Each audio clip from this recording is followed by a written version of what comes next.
Television চাই থকাৰ বাবে ধন্যবাদ। ষ্টুডিঅ'ত মই মীনাক্ষী শৰ্মা। বহুকেইটা গুৰুত্বপূৰ্ণ বাতৰি আগবঢ়াইছো আজিৰ প্ৰাইম নিউজ।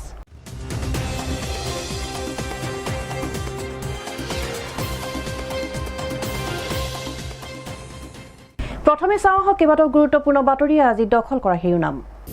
আজি ডিব্ৰুগড়ত সেৱা পখৱাৰা অভিযানৰ অধীনত আয়োজিত স্বচ্ছতাৰ কাৰ্যসূচীত অংশগ্ৰহণ কেন্দ্ৰীয় বন্দৰ জাহাজ পৰিবহণ আৰু জলপথ মন্ত্ৰী তথা ডিব্ৰুগড় লোকসভা সমষ্টিৰ সাংসদ সৰ্বানন্দ সোণোৱালৰ। লেহেমীয়া গতিত চলিছে থানা চাৰিআলিৰ ফ্লাইঅভাৰৰ কাম। অহা বছৰৰ ভিতৰত সম্পূৰ্ণ হ'ব নিৰ্মাণ কাৰ্য, মন্তব্য বিধায়ক ফুকনৰ। দলগাঁও শিক্ষাখণ্ডৰ জুনিয়ৰ এছিষ্টেণ্টৰ বদলীকৰণৰ স্থগিত অৰ্ডাৰ বাতিল কৰাৰ দাবীত শিক্ষক সন্মিলনী ধৰ্ণা কাৰ্যসূচী। ৰাহুল গান্ধীক হত্যাৰ ভাবুকি প্ৰদান কৰা বিজেপি নেতাৰ বিৰুদ্ধে এজাহাৰ দাখিল শিৱসাগৰ জিলা মহিলা কংগ্ৰেছৰ। এতিয়া বিতং বাতৰি। কেন্দ্ৰীয় বন্দৰ জাহাজ পৰিবহণ আৰু জলপথ মন্ত্ৰী তথা ডিব্ৰুগড় লোকসভা সমষ্টিৰ সাংসদ সৰ্বানন্দ সোণোৱালে আজি ডিব্ৰুগড়ত সেৱা পখৱাৰা অভিযানৰ অধীনত আয়োজিত স্বচ্ছতাৰ কাৰ্যসূচীত অংশগ্ৰহণ কৰি চহৰখনৰ অসামৰিক চিকিৎসালয়ত স্বচ্ছতাৰ বাবে জন অংশীদাৰৰ অধীনত আয়োজিত অনুষ্ঠানত অংশগ্ৰহণ কৰি সোণোৱালে চাফাই কৰ্মচাৰী, চৰকাৰী কৰ্মচাৰী আৰু জনসাধাৰণৰ সৈতে মত বিনিময় কৰে। কেন্দ্ৰীয় বন্দৰ জাহাজ পৰিবহণ আৰু জলপথ মন্ত্ৰী তথা ডিব্ৰুগড় লোকসভা সমষ্টিৰ সাংসদ সৰ্বানন্দ সোণোৱালে আজি ডিব্ৰুগড়ত সেৱা পখৱাৰা অভিযানৰ অধীনত আয়োজিত স্বচ্ছতাৰ কাৰ্যসূচীত অংশগ্ৰহণ কৰে। চহৰখনৰ অসামৰিক চিকিৎসালয়ত স্বচ্ছতাৰ বাবে জন অংশীদাৰৰ অধীনত আয়োজিত অনুষ্ঠানত অংশগ্ৰহণ কৰি সোণোৱালে চাফাই কৰ্মচাৰী, চৰকাৰী কৰ্মচাৰী আৰু জনসাধাৰণৰ সৈতে মত বিনিময় কৰে আৰু এখন সুস্থ সবল ভাৰত গঢ়াৰ অভিযানত সক্ৰিয় ভূমিকা ল'বলৈ সকলোকে আহ্বান জনায়। সেৱা পখৱাৰা সমগ্ৰ ভাৰতবৰ্ষতে মাননীয় প্ৰধানমন্ত্ৰী নৰেন্দ্ৰ মোদী ডাঙৰীয়াই আহ্বানক আন্তৰিকতাৰে সহযোগিতা সঁহাৰি জনাই আজি ভাৰতবৰ্ষৰ জনগণে এই কাৰ্যসূচী নিষ্ঠাৰে পালন কৰিছে আৰু আমিও আজি ডিব্ৰুগড় চহৰত 180 বছৰীয়া ঐতিহ্যমণ্ডিত চহৰত আমি ইয়াত যিখন হস্পিটেল আছে আমাৰ ডিষ্ট্ৰিক্ট হস্পিটেল, এই হস্পিটেলৰ প্ৰাংগণত চাফাই কাম আমি সকলোৱে মিলি কৰিলোঁ। আমাৰ সকলোৰে উদ্দেশ্য এটাই, মাননীয় প্ৰধানমন্ত্ৰী ডাঙৰীয়াই কৈছে গোটেই পৃথিৱীৰ বুকুত ভাৰতবৰ্ষক এখন শক্তিশালী আদৰ্শ ৰাষ্ট্ৰ হিচাপে গঢ়ি তুলিব লাগিব আৰু আদৰ্শ ৰাষ্ট্ৰ হিচাপে গঢ়ি তুলিব লগা হ'লে পৰিষ্কাৰ পৰিচ্ছন্নতাক বিশেষ আমাৰ জীৱনৰ এটা গুৰুত্বপূৰ্ণ অংশ হিচাপে গ্ৰহণ কৰিব লাগিব, দায়িত্ব হিচাপে গ্ৰহণ কৰিব লাগিব। এইটো সামাজিক দায়িত্ব, ৰাষ্ট্ৰীয় দায়িত্ব, মানৱীয় কৰ্তব্য হিচাপে পালন কৰিব লাগিব। গতিকে সেই কামখিনি কৰিবৰ বাবে আমি আজি এই কাৰ্যসূচী ডিব্ৰুগড় চহৰত সফল ৰূপ দিবৰ বাবে আমি ইয়াত প্ৰয়াস কৰিছোঁ আৰু জনসাধাৰণৰ যিখিনি আন্তৰিকতা সহযোগিতা ডিব্ৰুগড় চহৰৰ, তাৰ বাবে মই ডিব্ৰুগড় চহৰৰ সমূহ ৰাইজলৈ আন্তৰিক কৃতজ্ঞতাৰ শ্ৰদ্ধা জনাইছোঁ। তদুপৰি কেন্দ্ৰীয় মন্ত্ৰীগৰাকীয়ে আজি ডিব্ৰুগড় পৌৰ নিগম আৰু চাবুৱা, তিনিচুকীয়া, মাৰ্ঘেৰিটা, ডিগবৈ, মাকুম, নাহৰকটীয়া আৰু নামৰূপৰ বিভিন্ন পৌৰসভাৰ অধীনত কাম কৰা চাফাই কৰ্মীসকলৰ সুবিধাৰ বাবে ডিব্ৰুগড়ৰ চৌকিডিঙি খেলপথাৰত চাফাই মিত্ৰ সুৰক্ষা শিবিৰৰ শুভ উদ্বোধন কৰে। কেইবা শতাধিক চাফাই কৰ্মচাৰীয়ে অনুষ্ঠানটোত অংশগ্ৰহণ কৰে আৰু সোণোৱালে তেওঁলোকৰ সৈতে বাৰ্তালাপ কৰে। চৰকাৰে চাফাই কৰ্মীসকলৰ সুবিধাৰ্থে সকলো প্ৰয়োজনীয় পদক্ষেপ ল'ব বুলি সোণোৱালে আশ্বাস দিয়ে, যাতে তেওঁলোকে চৰকাৰী কল্যাণমূলক আঁচনিসমূহৰ সুবিধা লাভ কৰি তেওঁলোকৰ আৰ্থ-সামাজিক সুৰক্ষা নিশ্চিত কৰিব পাৰে। উক্ত শিবিৰত চাফাই কৰ্মীসকলৰ বাবে স্বাস্থ্য পৰীক্ষাকে ধৰি বিভিন্ন কল্যাণকামী ব্যৱস্থা অন্তৰ্ভুক্ত কৰা হৈছে।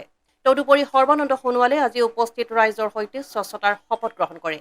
দেশজুৰি চলিত সেৱা পখৱাৰা অভিযানৰ অংশ হিচাপে আজি ডিব্ৰুগড়ৰ চৌকিডিঙি খেলপথাৰত চাফাই মিত্ৰ সুৰক্ষা শিবিৰৰ শুভ উদ্বোধন কৰি আপ্লুত হলো বুলি কয়। এই অনুষ্ঠানত লগতে উপস্থিত থাকে অসম চৰকাৰৰ মন্ত্ৰীদ্বয় সঞ্জয় কিষাণ আৰু যোগেন মহন, সাংসদ ৰামেশ্বৰ তেলী, বিধায়কদ্বয় প্ৰশান্ত ফুকন আৰু বিনোদ হাজৰিকা, ডিব্ৰুগড় পৌৰ নিগমৰ মেয়ৰ চৈকত পাত্ৰ, উপ মেয়ৰ উজ্জ্বল ফুকন প্ৰমুখ্যে কেইবাখনো পৌৰসভাৰ পৌৰপতিসকল আৰু গণ্যমান্য ব্যক্তিসকল উপস্থিত থাকে। কেন্দ্ৰীয় আৰু ৰাজ্য চৰকাৰ যিমানবিলাক অনুষ্ঠান প্ৰতিষ্ঠান BPCLৰ পৰা আৰম্ভ কৰি Brahmaputra fertilizer, APL, gas cracker, আপোনাৰ ডিগবৈ ৰিফাইনেৰী, নৰ্থষ্টাৰ্ণ কোলফিল্ড আৰু আপোনাৰ ইণ্ডিয়ান ৰেলৱে, ডিব্ৰুগড় বিশ্ববিদ্যালয়, আছাম মেডিকেল কলেজ, এনেধৰণে যি অনুষ্ঠান প্ৰতিষ্ঠান আছে সকলোৰে সহযোগত আজি চাফাই কৰ্মচাৰীসকলক লগত লৈ স্বচ্ছ ভাৰত অভিযানৰ যিটো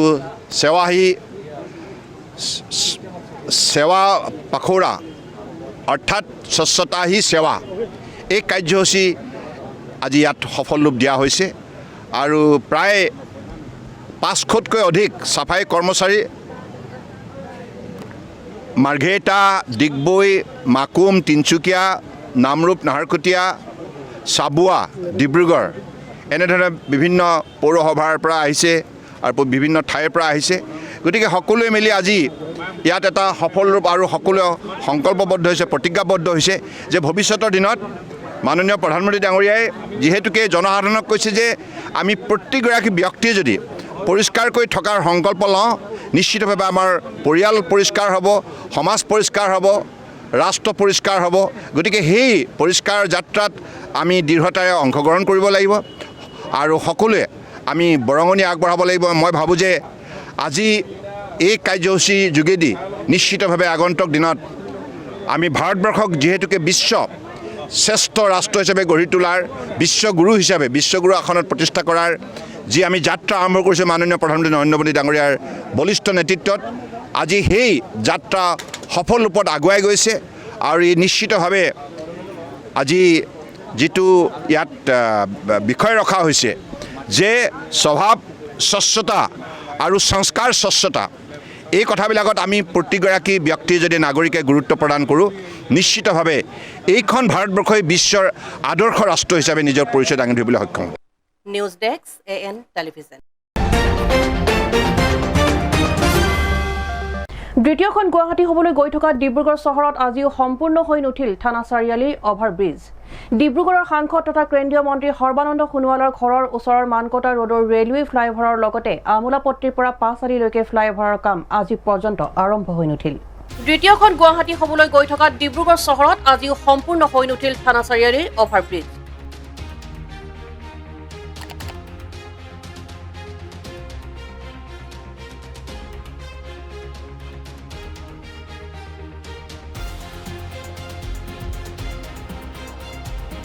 ডিব্ৰুগড়ৰ সাংসদ তথা কেন্দ্ৰীয় মন্ত্ৰী সৰ্বানন্দ সোণোৱালৰ ঘৰৰ ওচৰৰ মানকটা ৰোডৰ ৰেলৱে ফ্লাইঅভাৰৰ লগতে আমোলাপট্টিৰ পৰা পাঁচআলিলৈকে ফ্লাইঅভাৰৰ কাম আজি পৰ্যন্ত আৰম্ভ হৈ নুঠিল ডিব্ৰুগড়ৰ পৌৰসভা পৌৰ নিগমলৈ উন্নীত হোৱাৰ লগে লগে ঐতিহ্যমণ্ডিত ডিব্ৰুগড় চহৰখন ডিব্ৰুগড় মহানগৰীলৈ উন্নীত হ'ল ঠিক তেনেকৈয়ে ডিব্ৰুগড়ত বাঢ়ি অহা জনসংখ্যা ডিব্ৰুগড়ত যান-জঁটৰ প্ৰতি লক্ষ্য ৰাখি ডিব্ৰুগড়ত প্ৰয়োজন সাপেক্ষে ফ্লাইঅভাৰৰ কামবোৰ এতিয়ালৈকে সম্পূৰ্ণ হৈ উঠিব লাগিছিল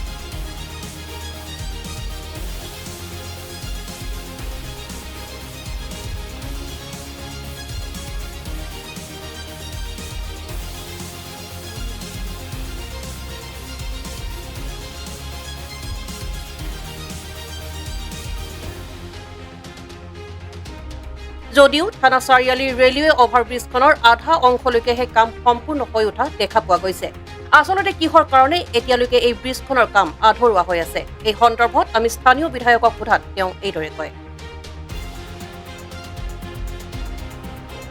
নহয় আমাৰ অভাৰব্ৰিজখনৰ কাম পাৰ্চুৱেলি যিটো ডেভেলপমেণ্ট যিখিনি আছে কাম খুব পাৰফেক্টলি হৈ আছে আৰু আমাৰ যিটো ইটো ছাইডত মানে মানকটা ছাইডত যিটো অভাৰব্ৰিজ ক্ৰছ কৰাৰ পাছত চাউদাৰ্ণ ছাইডটোত আমাৰ মাজত এটা ক্ৰছিং ড্ৰেইন আছে যিটো ছেকেণ্ড মেইন ড্ৰেইন বুলি কয় সেই ড্ৰেইনৰ কামখিনি কৰিবলগীয়া হোৱাৰ কাৰণে তাত বহুত বেছি পানী থকাৰ কাৰণে আৰু ফৰেইন মেটেৰিয়েল বহুত আছে মাড বহুত আছে তাৰ কাৰণে তাত ইষ্টাব্লিছ কৰিবলৈ অসুবিধা হৈছিলে কিন্তু সেইটো এতিয়া টেকনিকেলি আমি ঠিক ঠাক কৰিছোঁ আৰু তাত ঢালাই হৈ গৈছে ৰড তত বান্ধিছে আৰু 2-4 দিনৰ ভিতৰত আমাৰ ড্ৰেইনৰ সেইটো হৈ গ'লে তাত ওপৰত আমি স্লেব দি মাটি দি ফিল-আপ কৰি তলেদি যিটো সুৰংগ আৰু সুৰংগটো থাকিব যাতে ইফালৰ পানী সিফালে ওলাই যাব পৰা যিটো ব্যৱস্থা সেইটো ব্যৱস্থাৰ কাৰণে কৰা হৈছে আৰু বাকী যিখিনি এনচিলাৰী কাম আছে আমি ৰেলৱেৰ লগতো কথা পাতিছোঁ আমি ছাইডৰ যিকেইটা ড্ৰেইন আছে ওপৰত ঢালা আছে এইবিলাক আপোনাৰ গোটেই গাৰ্ডাৰবিলাক তোলাৰ পাছত সৰু সৰুকৈ বহুত কাম থাকে আৰু বহুত ৰিক্সৰ কাম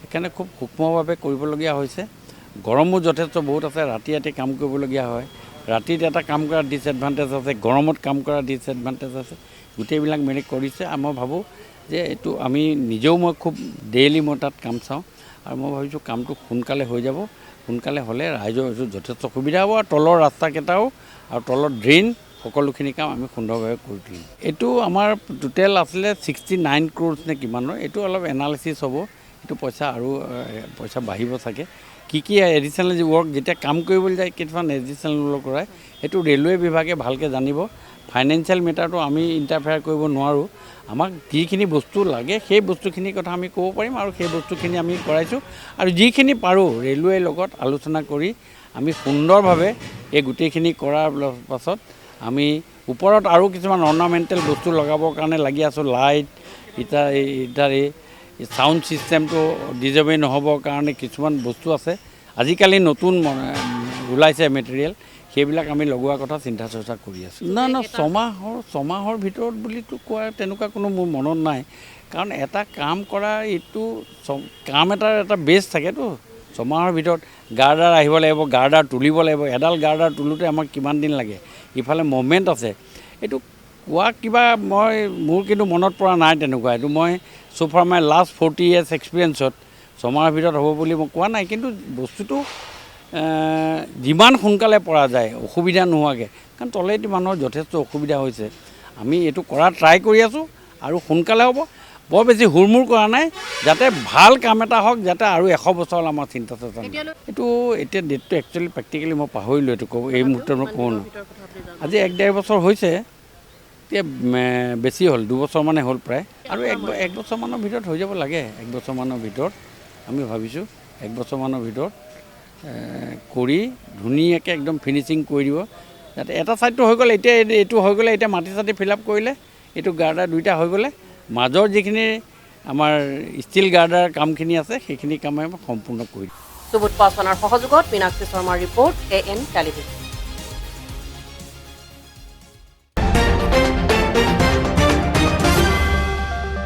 আহিছোঁ পৰৱৰ্তী বাতৰিলৈ।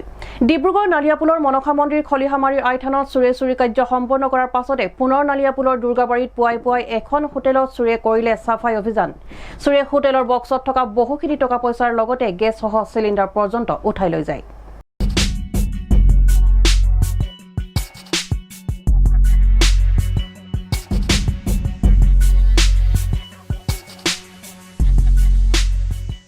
চোৰৰ উপদ্ৰৱত এতিয়া অতিষ্ঠ হৈ পৰিছে ডিব্ৰুগড়ৰ ৰাইজ।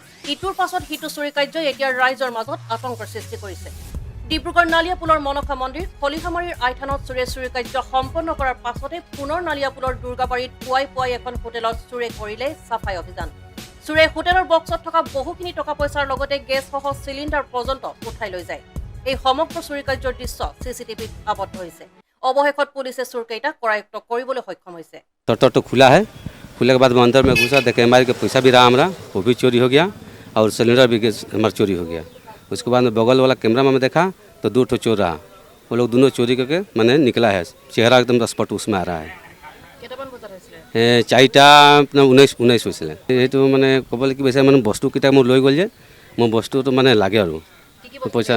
মোৰ চিলিণ্ডাৰ গেছ লৈ গ'ল, 19,500 আছিলে, MI তুলিবলৈ আছিলে মোৰ বেংকত পইচাটো, সেইটো মই তাতে থৈছিলোঁ, আজি দিবলৈ আছিলে কথাটো, সেইটো মানে সেইটো মানে লৈ গ'ল সিহঁতি। মন্দিৰত কালি ৰাতি আমি CC কেমেৰা লগোৱাৰ পিছত আমি খবৰ পালোঁ, খবৰ পাই পিছত CC কেমেৰাটো চালোঁ, তো 2:45 ৰাতি 3টা 3:30লৈকে এনেকুৱা হৈ আছিলে। তো ঘটনাটো টোটেল আপুনি মিডিয়াৰ যোগে লাইভ চাব পাৰে।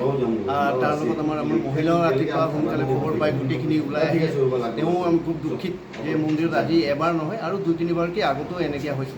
চ' মোৰ প্ৰথমতে এনেকুৱা লাগিছে ওচৰা-ওচৰি ক'ৰবাত তেনেকুৱা ল'ৰাবোৰ ড্ৰাগছ খাই কিনে বিল্ডিং এইবিলাকত থাকে বা তো দিনৰ ভাগত চাই যায়, ৰাতি এইবিলাক খাই মেলি মাতাৰ হৈ এনেকুৱা ধৰণৰ ঘটনা কৰিবলৈ যাওঁ। গতিকে এটাই কথা এইটোৱেই যে মন্দিৰত দান বৰঙণি এনেকুৱা চুৰি কৰা এটা ভাল লক্ষণীয় নহয়, আৰু যোনে কৰিছে এইটো ভগৱানে কেতিয়াও সিহঁতক আপ নকৰে। গম পালোঁ এনেকৈ মন্দিৰ চুৰি হোৱা এইটো ভাল লক্ষণ নহয়। আৰু ইয়াতে মানে কিছুমান ল'ৰা আছে, ইয়াতে আহি কোৱাৰ্টাৰবিলাকত ড্ৰাগছ মদ গাঞ্জা এইবিলাক খাই থাকে। ইহঁতে দিনত এইবিলাক ফ'ল' কৰে, ৰাতি আহি ইহঁতে এইবিলাক চুৰি কৰে। আৰু এইটো যাতে সোনকালে মানে প্ৰশাসনে লয়, একশ্যন লয়। এই বিল্ডিংবিলাক কোৱাৰ্টাৰবিলাক ইয়াত মাইকী মানুহবিলাক ওলাব নোৱাৰে সন্ধিয়াৰ পৰা। সুবোধ পাছৱানৰ সহযোগত মীনাক্ষী শৰ্মাৰ ৰিপৰ্ট, AN টেলিভিজন।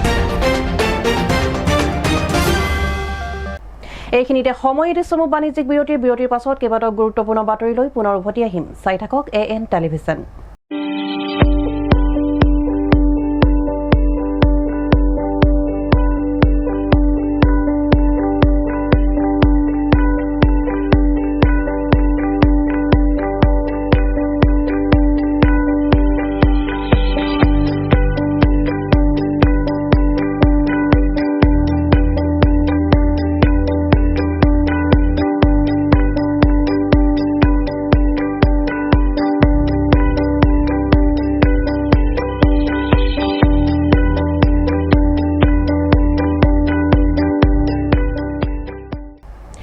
বিৰতিৰ পাছত উভতি আহিছো পুনৰ বাতৰিৰ মাজলৈ। শিৱসাগৰ জিলা মহিলা কংগ্ৰেছে সদৰ আৰক্ষী থানাত হত্যাৰ ভাবুকি প্ৰদান কৰা বিজেপি নেতাৰ বিৰুদ্ধে এজাহাৰ দাখিল কৰে। শিৱসাগৰ জিলা মহিলা কংগ্ৰেছে হত্যাৰ ভাবুকি প্ৰদান কৰা বিষয়টোক তীব্ৰ গৰিহণা প্ৰদান কৰাৰ লগতে দোষী ব্যক্তিক আটক কৰাৰ দাবী জনাইছে। ৰাহুল গান্ধীক হত্যাৰ ভাবুকি প্ৰদান কৰা বিজেপি নেতাৰ বিৰুদ্ধে এজাহাৰ দাখিল। শিৱসাগৰ জিলা মহিলা কংগ্ৰেছে সদৰ আৰক্ষী থানাত হত্যাৰ ভাবুকি প্ৰদান কৰা বিজেপি নেতাৰ বিৰুদ্ধে এজাহাৰ দাখিল কৰে। শিৱসাগৰ জিলা মহিলা কংগ্ৰেছে হত্যাৰ ভাবুকি প্ৰদান কৰা বিষয়টোক তীব্ৰ গৰিহণা প্ৰদান কৰাৰ লগতে দোষী ব্যক্তিক আটক কৰাৰ দাবী জনাইছে। অন্যথা সমগ্ৰ দেশৰ লগতে শিৱসাগৰৰ জিলা মহিলা কংগ্ৰেছে তীব্ৰ প্ৰতিবাদী কাৰ্যসূচী গ্ৰহণ কৰাৰ সংকাৰ। আমি শিৱসাগৰ জিলা মহিলা কংগ্ৰেছৰ তৰফৰ পৰা আমাৰ নেতা ৰাহুল গান্ধী ডাঙৰীয়াক বিজেপিৰ যি নেতাই তনবীৰ সিং মাৰোৱাৰে যি হত্যাৰ ভাবুকি দিছে তাৰ প্ৰতিবাদত আমি অসম কংগ্ৰেছ, শিৱসাগৰ জিলা কংগ্ৰেছ আৰু অসমৰ গোটেই জিলাবিলাকে আমি মহিলা কংগ্ৰেছৰ তৰফৰ পৰা এটা এজাহাৰ আমি থানাত দিবলৈ আহিলোঁ। সেয়েহে আমি প্ৰতিবাদ কৰিছোঁ যে এই যিগৰাকী বিজেপিৰ গুণ্ডা তনবীৰ সিং মাৰোৱাৰক গ্ৰেপ্তাৰ দাবীত আমি সকলোৱে এজাহাৰ দাখিল কৰিছোঁ আৰু আমি আশা ৰাখিছোঁ যে আমাৰ এই এজাহাৰৰ ভিত্তিত তেওঁক অতি শীঘ্ৰে গ্ৰেপ্তাৰ কৰিব লাগে। Bureau report AN television. Dalgaon শিক্ষাখণ্ডৰ দুৰ্নীতিপৰায়ণ ঘোষখোৰ জুনিয়ৰ এছিষ্টেণ্টৰ বদলীকৰণৰ স্থগিত অৰ্ডাৰ বাতিল কৰাৰ দাবীত শিক্ষক সন্মিলনৰ ধৰ্ণা কাৰ্যসূচী ৰূপায়ণ। দলগাঁও শিক্ষাখণ্ডৰ দুৰ্নীতিপৰায়ণ ঘোষখোৰ জুনিয়ৰ এছিষ্টেণ্টৰ বদলীকৰণৰ স্থগিত অৰ্ডাৰ বাতিল কৰাৰ দাবীত শিক্ষক সন্মিলনীৰ ধৰ্ণা কাৰ্যসূচী ৰূপায়ণ। ভণ্ড আচৰণ কৰা ঘোষখোৰ কাৰ্যালয় সহায়ক গৌবেক আমাৰ দাবী মানিবই লাগিব ইত্যাদি শ্লোগান দি শিক্ষকসকলৰ উত্তাল প্ৰতিবাদ সাব্যস্ত।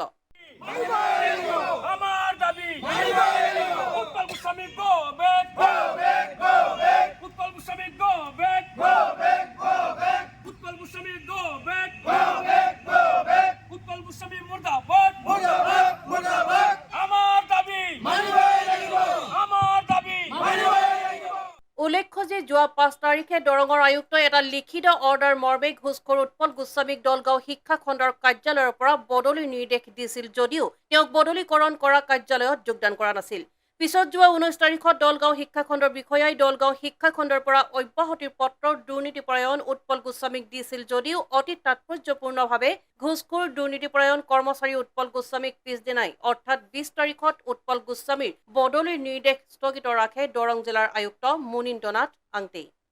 ঘোষখোৰ ভণ্ড কৰ্মচাৰী উৎপল গোস্বামীৰ বদলি বাহাল ৰখাৰ বাবে দলগাঁও শিক্ষক সন্মিলনীয়ে দৰং জিলাৰ আয়ুক্তগৰাকীক এখন স্মাৰক পত্ৰ প্ৰদান কৰিছিল যদিও সেই আবেদনো প্ৰত্যাখ্যান কৰি দৰং জিলাৰ আয়ুক্তগৰাকীয়ে বদলিৰ স্থগিত ৰখাৰ নিৰ্দেশ দিয়াত আজি জাঙুৰ খাই উঠিছে শিক্ষক সন্মিলনীৰ শিক্ষক শিক্ষয়িত্ৰীসকল। শনিবাৰে শিক্ষক সন্মিলনীয়ে ঘোষখোৰ কৰ্মচাৰী উৎপল গোস্বামীৰ বদলীকৰণ স্থগিত ৰখাৰ নিৰ্দেশ বাতিল কৰাৰ দাবীত শিক্ষাখণ্ডৰ কাৰ্যালয় প্ৰাংগণত উত্তাল প্ৰতিবাদ সাব্যস্ত কৰে। 2013 চনত উৎপল গোস্বামী আমাৰ এই দলগাঁও খণ্ড শিক্ষা বিভাগৰ কাৰ্যালয়ত জুনিয়ৰ এছিষ্টেণ্ট পদত যোগদান কৰে। তেওঁ যোগদান কৰাৰ পিছত আমি প্ৰাথমিক বিদ্যালয়ৰ শিক্ষকসকলে বহুতো জ্বালা-কালা খাইছোঁ। কাৰণ তেওঁ বিভিন্ন দিশৰ পৰা আমি দলগাঁও খণ্ড শিক্ষক সন্মিলনীৰ শিক্ষকসকলে তেওঁৰ বিৰুদ্ধে আমি বহুতো প্ৰতিবাদ আগতেও কৰিছিলোঁ যে তেওঁ আমাৰ দলগাঁও অঞ্চলৰ যিকোনো এখন স্কুলৰ আমাৰ RTI হয়, এই RTIবিলাক এই আমাৰ চিপাঝাৰ, ক'ৰবাত চাংচাৰী, ক'ৰবাত দুনি তেনেকুৱা ঠাইৰ পৰা আহি RTI কৰে। RTI কা কৰে ইমান দূৰ আমাৰ স্কুলৰ এড্ৰেছ বা আমাৰ স্কুলৰ কোড নম্বৰ তেওঁ ক'ৰ পৰা পায়। সেই হিচাপত আমাৰ ডিষ্ট্ৰিক্ট বাইদেউ জৱাহিৰা তামাছমা বাইদেউ আছিল, তেওঁকো অৱগত কৰিছিলোঁ। আপোনালোকৰ বিভাগত আমাৰ বিভাগতে আছে তেনেকুৱা মানুহ, তেওঁ নিশ্চয় গম পাইছিল আৰু সেই হেতুকে তেওঁক আগতেও ট্ৰেন্সফাৰ বদলি কৰিছিল DIলৈ, কিন্তু তেতিয়ালৈ তেওঁ কি ক'লে হ'ল থাকি গ'ল, তেওঁ নগ'ল। আৰু ইয়াত আমাৰ বিলৰ নামত SMC কমিটিৰ নামত তেওঁ মানে টকা নহ'লে যে কাম নহয়। আৰু আমাৰ যিহেতু বিদ্যালয়বিলাকত SMC গঠন হয়, এই গঠন হোৱা কমিটি ইয়াৰ পৰা মানে এপ্ৰুভেল হিচাপে মানে ইয়াত যাব লাগে আমাৰ ডিষ্ট্ৰিক্টত, কিন্তু তেওঁ ডিষ্ট্ৰিক্টত যেতিয়া যায় 1 মাহ 2 মাহ 3 মাহ পৰি থাকে কমিটি SMCখন তাত মানে এপ্ৰুভ নহয় নোহোৱাৰ কাৰণ এটাকে বিভিন্ন অভিযোগ দেখায় তেতিয়া ক'লে আপোনালোকে নিজেই যাক নিজে গ'লে ইয়াত এটা টকা লাগিব কিমান 10,000 টকা তেনেকৈ দাবী কৰে তাৰপিছত আমাৰ শিক্ষকখিনি উপায় নাপায় 10,000 5,000 টকা দি হ'লেও কৰিব লাগে আৰু RTI বিলাক যে কৰায় RTI কৰোৱা মানে কি তেওঁ আকৌ নিজেই হাফ হৈ খুটে বেজ হৈ মানে জাৰে তেওঁ মানে পিছত যায় 20,000 টকা 30,000 টকা যাক যেনেকৈ পায় ক'ৰবাত কোনোবা হয়তো বা শিক্ষকৰ পৰা 50,000 টকা লৈও মানে RTI বিলাক মীমাংসা দিয়ে উৎপল গোস্বামী আমাৰ এইখন অফিচৰ পৰা তেওঁ মানে ৰিলিজ লৈছিল আকৌ ষ্টে কৰিছে আমি ষ্টে বিচৰা নাই তেওঁ এজন দুৰ্নীতিপৰায়ণ মানুহ আমাৰ শিক্ষকখিনি মানে তেওঁক নিবিচাৰে মানে তেওঁ বহুত মানে অশান্তি দিছে আৰু তেওঁ বহুত টকা পইচাৰ লগত মানে তেওঁ জড়িত আৰু এইবিলাক মানে টকা পইচা তেওঁ সংগ্ৰহ কৰে শিক্ষকখিনিৰ পৰা আমি আগতো এইখিনি দাবী উত্থাপন কৰিছিলোঁ আমাৰ শিক্ষক সন্মিলনীৰ তৰফৰ পৰা আজিও মানে আমি আপোনালোকৰ জৰিয়তে আমি দাবী উত্থাপন কৰিছোঁ উৎপল গোস্বামী যাতে আমাৰ দলগাঁও শিক্ষাখণ্ড মানে তেওঁ যাতে ইয়াতে জইন কৰিব নোৱাৰে তাৰ বাবে আমি আজি প্ৰতিবাদী কাৰ্যসূচী হাতত লৈছোঁ ব্যুৰো ৰিপৰ্ট AN টেলিভিজন আহিছোঁ অন্য এক বাতৰিলৈ তিনিদিনীয়া কাৰ্যসূচীৰে লেখিকা সংস্থা অসমৰ 49তম দ্বিবাৰ্ষিক ৰাজ্যিক অধিৱেশনৰ আজি দ্বিতীয় দিনৰ কাৰ্যসূচী অনুসৰি জীৱনজোৰা সাধনা বঁটা প্ৰদান কৰাৰ লগতে লেখিকা বঁটা প্ৰদান কৰে ডিব্ৰুগড় শাখা লেখিকা সংস্থাই ডিব্ৰুগড় শাখা লেখিকা সংস্থাৰ প্ৰতিষ্ঠা দিৱসটি তিনিদিনীয়া কাৰ্যসূচীৰে স্থানীয় সাহিত্যৰথী লক্ষ্মীনাথ বেজবৰুৱা ভৱনত পালন কৰা হয় উল্লেখ্য যে 19 ছেপ্টেম্বৰ 2000 চনত প্ৰতিষ্ঠা লাভ কৰা এই অনুষ্ঠানটিয়ে সময়ৰ বুকুচাত বাট বুলি ৰূপালী জয়ন্তী বৰ্ষত উপনীত হয়হি উল্লেখ্য যে তিনিদিনীয়া কাৰ্যসূচীৰে লেখিকা সংস্থা অসমৰ 49তম দ্বিবাৰ্ষিক ৰাজ্যিক অধিৱেশন ডিব্ৰুগড় শাখা লেখিকা সংস্থাৰ উদ্যোগত আৰু ডিব্ৰুগড়বাসীৰ সহযোগত 20-21-22 ছেপ্টেম্বৰত আয়োজন কৰা হৈছে আজিৰ দ্বিতীয় দিনৰ কাৰ্যসূচী অনুসৰি পুৱা পতাকা উত্তোলন কৰে লেখিকা সংস্থাৰ সভাপতি মৃদুলা শৰ্মাই ইয়াৰ পাছতে বন্তি প্ৰজ্বলন আৰু স্মৃতি তৰ্পণ কৰাৰ লগতে গ্ৰন্থ বিপণী আৰু বাণিজ্য মেলা মুকলি কৰে ডিব্ৰুগড় জিলাৰ অতিৰিক্ত আয়ুক্ত ডক্টৰ মণিকা বৰাই এই অনুষ্ঠানৰ লগত সংগতি ৰাখি এখন সম্বৰ্ধনা অনুষ্ঠানো অনুষ্ঠিত কৰে অনুষ্ঠানত জীৱনজোৰা সাধনা প্ৰদান কৰাৰ লগতে লেখিকা বঁটা প্ৰদান কৰে ডিব্ৰুগড় শাখা লেখিকা সংস্থাই আমাৰ প্ৰথমতে পতাকা উত্তোলন হ'ল তাৰপিছত আমাৰ চৰিত্ৰপণ হ'ল তাৰপিছতে আমি আমাৰ যিখিনি কাৰ্যসূচী আছিলে যেনে আমাৰ জীৱন সাধনা বঁটা সাহিত্য বঁটা আৰু আমাৰ ডিব্ৰুগড় শাখাৰ যিখিনি ব্যক্তি আছিলে আমি নিৰ্দিষ্ট কিছুমান ব্যক্তিক লৈ পেলাই আমি সম্বৰ্ধনা অনুষ্ঠান এটা পাতিছিলোঁ আৰু সেই সম্বৰ্ধনা অনুষ্ঠানটি আৰম্ভ হ'ব আৰু লগতে কিতাপ উন্মোচন হয় গ্ৰন্থ উন্মোচন প্ৰায় 50-60খনমান আজি উন্মোচন হৈছে আৰু আমাৰ লেখিকা সংস্থা অসমৰ যিখন তিনিমহীয়া মুখ্য বাতৰি কাকত সেইখন আমাৰ আজি উন্মোচন হ'ল আৰু লগতে ডিব্ৰুগড় লেখিকা শাখাৰ যিখন আমাৰ সুৰভি সেই সুৰভিখনো আমি উন্মোচন কৰিলোঁ আৰু এতিয়া ডিব্ৰুগড় শাখাৰ ধৰক আমাৰ সম্বৰ্ধনা দিবলৈ আছে আৰু লগতে আমাৰ সন্ধিয়া সাংস্কৃতিক অনুষ্ঠান হ'ব আৰু অহাকালি আপোনালোকে জানে আমাৰ মুকলি অধিৱেশনখন হ'ব তাতে আমাৰ সুচেতনাখন মুকলি হ'ব সুচেতনাখনত আমাৰ ডিব্ৰুগড় লেখিকা সংস্থা অসমৰ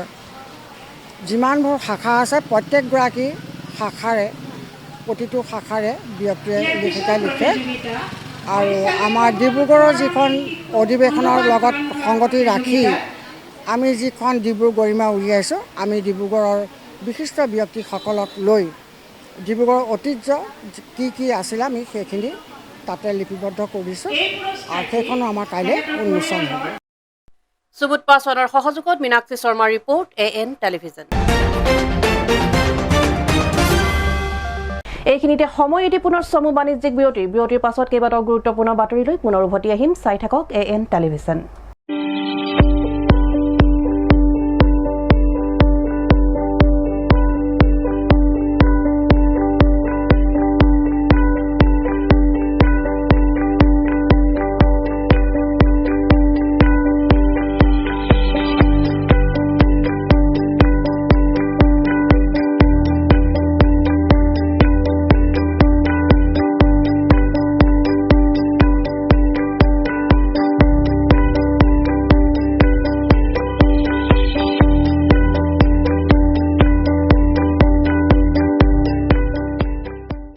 বিৰতিৰ পাছত উভতি আহিছো পুনৰ বাতৰিৰ মাজলৈ। সোণোৱাল কছাৰী জনগোষ্ঠীৰ প্ৰথমগৰাকী IAS তথা সোণোৱাল কছাৰী সমাজৰ শিক্ষা ক্ষেত্ৰৰ এগৰাকী আদৰ্শ অনুকৰণীয় ব্যক্তি হেৰম্বনাথ বৰা সোঁৱৰণীত প্ৰতি বছৰে চিকিৎসা শাস্ত্ৰৰ শিক্ষা, অভিযান্ত্ৰিক শিক্ষা তথা বিভিন্ন পাঠ্যক্ৰমত উচ্চ শিক্ষাৰ সুবিধা লাভ কৰা মেধাৱী ছাত্ৰ ছাত্ৰীসকলক অধিক উৎসাহিত কৰাৰ উদ্দেশ্যে এই প্ৰতিভা বঁটা প্ৰদান কৰা হয়।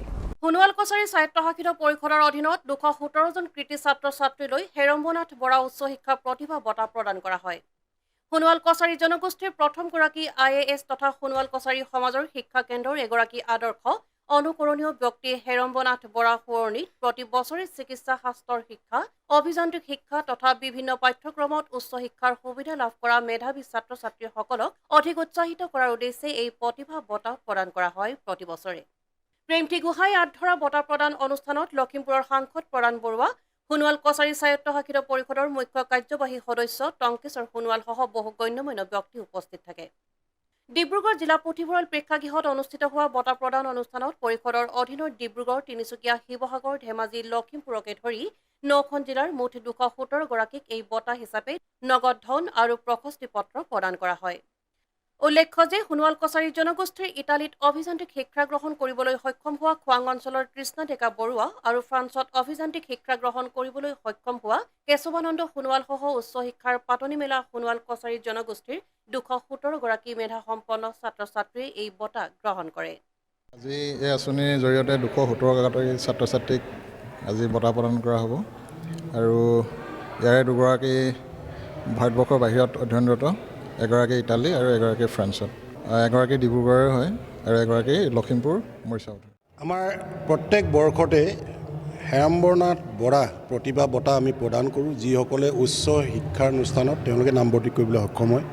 2023 বৰ্ষত আমাৰ 217 গৰাকী ছাত্ৰ ছাত্ৰীয়ে মেডিকেল, ইঞ্জিনিয়াৰিং, ইউনিভাৰ্চিটি, PhD এনেধৰণৰ কোৰ্চবিলাকত নামভৰ্তি কৰিবলৈ সক্ষম হৈছিল আৰু সেই ছাত্ৰ ছাত্ৰীসকলক আজি আমি হেৰম্বনাথ বৰা প্ৰতিভা বঁটা প্ৰদান কৰিছোঁ। হেৰম্বনাথ বৰা হৈছে আমাৰ সোণোৱাল কছাৰী সম্প্ৰদায়ৰ প্ৰথম নমিনেটেড IAS বিষয়া আছিল আৰু তেখেতৰ নামতে আমি বঁটাটো উৎসৰ্গিত কৰি এইকাৰণে হায়াৰ ষ্টাডি ষ্টুডেণ্টবিলাকক আমি প্ৰদান কৰোঁ। তো ইয়াৰ পৰা আমাৰ বিশেষকৈ সোণোৱাল কছাৰী সম্প্ৰদায়ৰ এই বঁটাটো প্ৰদান কৰাৰ লগে লগে তো আমি যথেষ্টখিনি উপকৃত যে অনুভৱ কৰিছোঁ। যিসকল ছাত্ৰ ছাত্ৰী প্ৰদান কৰোঁ তেওঁলোকে উৎসাহেৰে তেওঁলোকৰ অধ্যয়নৰ ব্ৰতী হয় আৰু এই ষ্টুডেণ্টখিনিৰ মাজৰ পৰাই আমি IAS, ACSৰ কাৰণে কোচিঙলৈ পঠিয়াওঁ আৰু প্ৰত্যেক বছৰে আমি তেনেকৈ 6-7জন ছাত্ৰ ছাত্ৰীক নিৰ্বাচিত কৰি আমি IASৰ কাৰণে IPSৰ কাৰণে কোচিঙলৈ পঠিয়াই আহিছোঁ আৰু ইয়াৰ ফলশ্ৰুতিত আমি ইতিমধ্যে IAS পাবলৈ সক্ষম নহয় যদি 5জন ACS অফিচাৰ আমি পাবলৈ সক্ষম হৈছোঁ আৰু যিমানবিলাকে IAS কোচিং কৰি আহিছিল তেওঁলোকে ACSৰ বিভিন্ন এলাইড ছেক্টৰত এতিয়া চাকৰি পাবলৈ সক্ষম হৈছে। তো মই ভাবোঁ এই আঁচনিৰ যোগেৰে এইকাৰণে সোণোৱাল কছাৰী জনগোষ্ঠীৰ যিহেতু আমি দীৰ্ঘদিন ধৰি অনুভৱ কৰি আহিছিলোঁ কোনো ACS, IAS বিষয়ে আমাৰ সম্প্ৰদায়ৰ পৰা আজি ওলোৱা নাছিল, কিন্তু কাউন্সিলে এই পদক্ষেপটো গ্ৰহণ কৰাৰ পিছত এতিয়া অন্ততঃ আমি এই 4-5 বছৰৰ ভিতৰত আমাৰ 5জনকৈ ACS অফিচাৰ পাবলৈ সক্ষম হৈছোঁ। সুবোধ পাছৱানৰ সহযোগত মীনাক্ষী শৰ্মাৰ ৰিপৰ্ট, AN টেলিভিজন। জিলা পৰিষদ, আঞ্চলিক পঞ্চায়ত আৰু গাঁও পঞ্চায়তৰ সীমা পুনৰ নিৰ্ধাৰণৰ বিৰুদ্ধে বিলাসীপাৰা ৰাণীগঞ্জত ৰাইজৰ উত্তাল প্ৰতিবাদ। ৰাজ্যৰ বিভিন্ন প্ৰান্তৰ লগতে বিলাসীপাৰাতো আঞ্চলিক পঞ্চায়ত, গাঁও পঞ্চায়তৰ সীমা পুনৰ নিৰ্ধাৰণৰ বিৰুদ্ধে এই ধৰ্মঘট ৰূপায়ণ। জিলা পৰিষদ, আঞ্চলিক পঞ্চায়ত আৰু গাঁও পঞ্চায়তৰ সীমা পুনৰ নিৰ্ধাৰণৰ বিৰুদ্ধে বিলাসীপাৰাৰ ৰাণীগঞ্জত ৰাইজৰ উত্তাল প্ৰতিবাদ। বিলাসীপাৰাৰ খণ্ড উন্নয়ন বিষয়া কাৰ্যালয়ৰ সন্মুখত ৰাইজৰ 2 ঘণ্টীয়া অৱস্থান ধৰ্মঘট।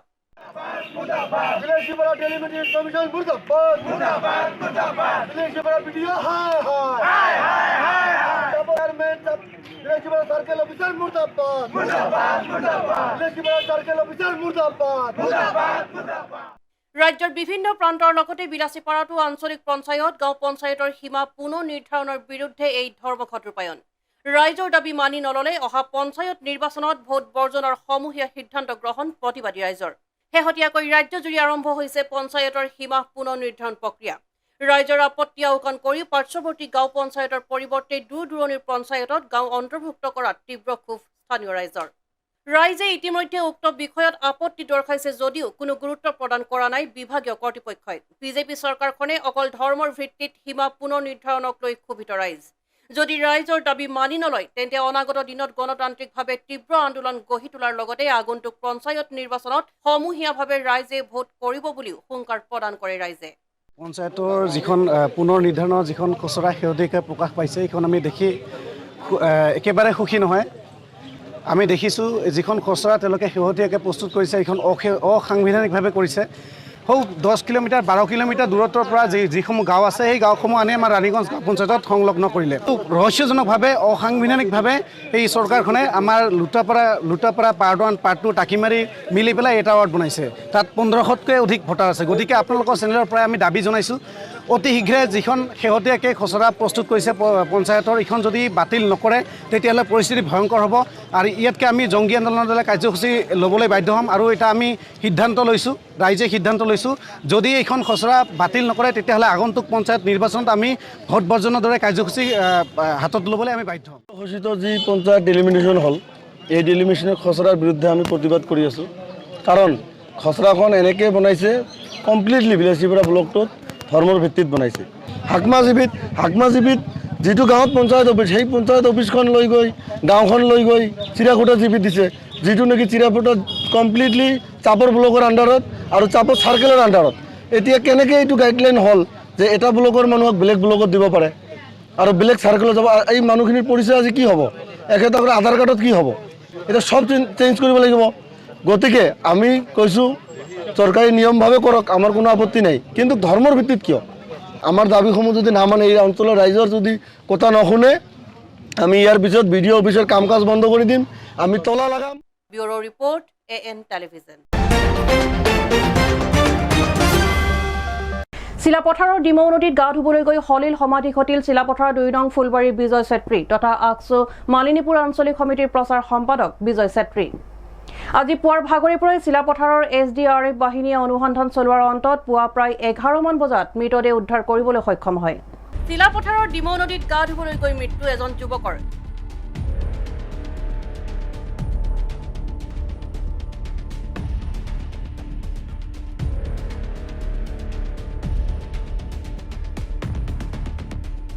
একৈশ ঘণ্টাৰ মূৰত মৃতদেহ উদ্ধাৰ। শুকুৰবাৰে দিনৰ প্ৰায় 3 মান বজাত প্ৰচুৰ গৰমক সহিব নোৱাৰি 4 গৰাকী বন্ধুৰ সৈতে ডিমৌ নদীত গা ধুবলৈ যায়।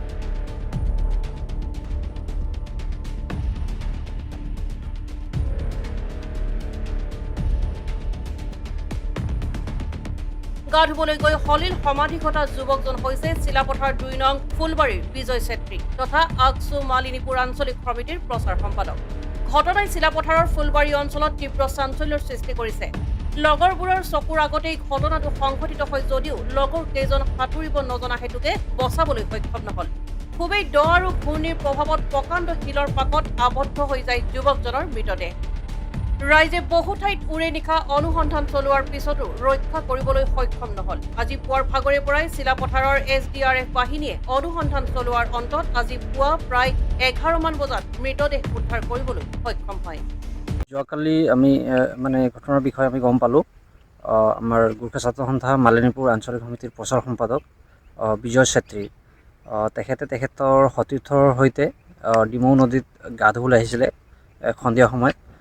প্ৰায় 3টা মান বজাত তেখেতসকলে এই পাহাৰৰ একেবাৰে ভিতৰত গৈ গা ধুই থকা অৱস্থাত তেখেতসকলে নদীত পৰি সলিল সমাধি ঘটে আৰু তাতে তেখেতৰ মৃত্যু হয়। আমি ৰাতি গোটেই বিচাৰ চলালোঁ আৰু প্ৰশাসনৰো সহযোগিতা বিচাৰিলোঁ।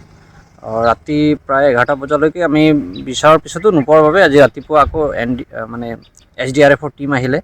প্ৰশাসনৰ তেওঁলোকে ব্যক্তিসকল আহিছিলে, আহি আজি প্ৰায় আপোনাৰ 11টা মান বজাত তেওঁক উদ্ধাৰ কৰিবলৈ সক্ষম হয়।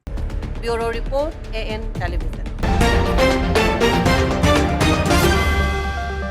আজিৰ শেষৰটো বাতৰি। সুদীৰ্ঘ 40 বছৰৰ মূৰত যোৰহাটত অনুষ্ঠিত ৰাষ্ট্ৰীয় চাব জুনিয়ৰ ফুটবল চেম্পিয়নশ্বিপ অসমে 11-0 গ'লৰ ব্যৱধানত হাৰিয়ানাক পৰাস্ত কৰি চূড়ান্ত খিতাপ অৰ্জন কৰে। সুদীৰ্ঘ 40 বছৰৰ মূৰত যোৰহাটত অনুষ্ঠিত ৰাষ্ট্ৰীয় চাব জুনিয়ৰ ফুটবল চেম্পিয়নশ্বিপ অসমে 11-0 গ'লৰ ব্যৱধানত হাৰিয়ানাক পৰাস্ত কৰি চূড়ান্ত খিতাপ অৰ্জন কৰে। ৰাষ্ট্ৰীয় চাব জুনিয়ৰ ফুটবল চেম্পিয়নশ্বিপত অসমে 12 বছৰৰ মূৰত চূড়ান্ত বিজয় মুকুট পিন্ধিবলৈ সক্ষম হয়। যোৰহাট ষ্টেডিয়াম খেলপথাৰত অনুষ্ঠিত হোৱা চূড়ান্ত খেলত অসমে হাৰিয়ানাক 11-0 গ'লৰ ব্যৱধানত পৰাজিত কৰি চূড়ান্ত বিজয়ী খিতাপ দখল কৰিবলৈ সক্ষম হয়। উল্লেখযোগ্য যে দেশৰ 17খন ৰাজ্যৰ 17টা দলে অংশগ্ৰহণ কৰাৰ কথা আছিল যদিও 15খন ৰাজ্যহে অংশগ্ৰহণ কৰে। চাব জুনিয়ৰ ৰাষ্ট্ৰীয় ফুটবল চেম্পিয়নশ্বিপত চেম্পিয়নৰ খিতাপ অৰ্জন কৰিবলৈ সক্ষম হৈছে। অৱশ্যে যদিও এয়া টায়াৰ 2 অল ইণ্ডিয়া ফুটবল ফেডাৰেশ্যনৰ দ্বাৰা আয়োজিত টায়াৰ 2 মানে আমাৰ সাধাৰণ আমি দেখোঁ যে আমাৰ ক্ৰীড়া সন্থাসমূহত যি A ডিভিজন বা B ডিভিজন লীগ থাকে, তাত B ডিভিজন বুলি ক'লে যিটো আমি বুজোঁ সেয়াই হ'ল টায়াৰ 2। টায়াৰ 2ত মুঠ 17খন ৰাজ্য আছিলে, 15খনে যোগদান কৰিলে আৰু অসমে এখনো খেল নহৰাকৈ নিজৰ গ্ৰুপত শ্ৰেষ্ঠত্ব প্ৰতিপন্ন কৰিলে। প্ৰথমতে ছেমিফাইনেলত ৰাজস্থানক হৰুৱালে আৰু তাৰপিছত আজি আপোনালোকে দেখিছে যে এক দৃষ্টিনন্দন খেলৰ দ্বাৰা অসমৰ 11জন খেলুৱৈয়ে অসম দলটোৱে এক দৃষ্টিনন্দন খেল প্ৰদৰ্শন কৰি ৰাইজৰ মন জয় কৰি 11টাকৈ গ'ল প্ৰতিপক্ষ হাৰিয়ানাক দিবলৈ সক্ষম হ'ল আৰু 11-0 গ'লৰ ব্যৱধানত এই যি বিশাল জয়, সেই বিশাল জয়ে 2012 চনত প্ৰথম অসম শেষবাৰৰ কাৰণে ছাব জুনিয়ৰ চেম্পিয়নশ্বিপত চেম্পিয়ন হৈছিলে আৰু এইবাৰ 12 বছৰ মূৰত পুনৰ আমাৰ টায়াৰ 2 চেম্পিয়ন হৈছে। আৰু মই তাৰ কাৰণে অসম ফুটবল সন্থাৰ হৈ আমাৰ টীমটোক বিশেষকৈ আমাৰ যিটো আমাৰ অসম দল, সেই অসম দলৰ আমাৰ দুগৰাকী প্ৰশিক্ষক অশোক ৰামচাৰী ডাঙৰীয়া আৰু অসীম হাজৰিকা ডাঙৰীয়া, তেওঁ কোচ কাম মেনেজাৰ আছিলে, এই দুইজনকে মই আন্তৰিক ধন্যবাদ। আজিকালি আপোনাৰ এৱাৰনেছ আহি গৈছে, পেৰেণ্টছখিনিয়ে মানে চবেই ছাপোৰ্ট কৰে ফুটবলক। এটা সময়ত আমিও দেখিছিলোঁ আগতে ফুটবলত ধৰক মাক দেউতাকে নাজানিছিলে যে ল'ৰাটো কি খেলি আছিলে কি খেলা নাই। আমাৰ দিনতে এতিয়া আমাৰ মা দেউতাহঁতে গমেই নাপায় যে আমি কি খেলিবলৈ গৈ আছিলোঁ বা আমাক কোনোদিনে তেনেকৈ লৈও অনা নাছিল ফিল্ডত।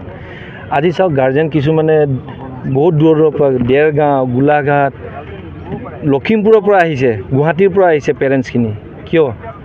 মানে এৱাৰনেছ আহি গৈছে ফুটবলত এটা, সেই বস্তুটো এটা গুড চাইন, মানে অনাগত দিনত ফুটবলৰ কাৰণে গুড চাইন এটা। কাৰণ কেৱল ল'ৰা ছোৱালীখিনি নহয়, গাৰ্জেনখিনিও এতিয়া ফুটবলৰ বিষয়ে জানে, জ্ঞান আহি গৈছে। তো সেইকাৰণে এইটো ভাল শুভ লক্ষণ এটা। কোচ আজি অসম দল চেম্পিয়ন হৈছে, আপোনাৰ অভিজ্ঞতা কি অনুভৱ? মোৰ অনুভৱটো এতিয়া মই কি ক'ম, যাব নিশ্চয়। এতিয়া মানে মোৰ সেই আগৰ দিনবোৰ মানে মনত পৰি যায়, আমি যেতিয়া খেলিছিলোঁ বা মোৰ কেপ্টেইনশ্বিপত ময়ো 2-3বাৰ অসমক চেম্পিয়ন কৰাই আনিছিলোঁ। তো এতিয়া সেই ল'ৰাখিনিয়ে যিটো কৰিছে, মই যিটো বা এখেতে আমি যিবিলাক কষ্ট কৰি আছোঁ, তো তাৰ ফলটো পাইছোঁ, খুবেই আনন্দিত। ইয়াতকৈ আৰু আমাক একো নালাগে। Bureau' report AN television. আজিৰ প্ৰাইম নিউজ ইমানেই আছিল। মীনাক্ষীক আজিলৈ ইমানতে বিদায় দিয়ক। অধিক বাতৰিৰ বাবে চাই থাকিব AN টেলিভিজন। নমস্কাৰ।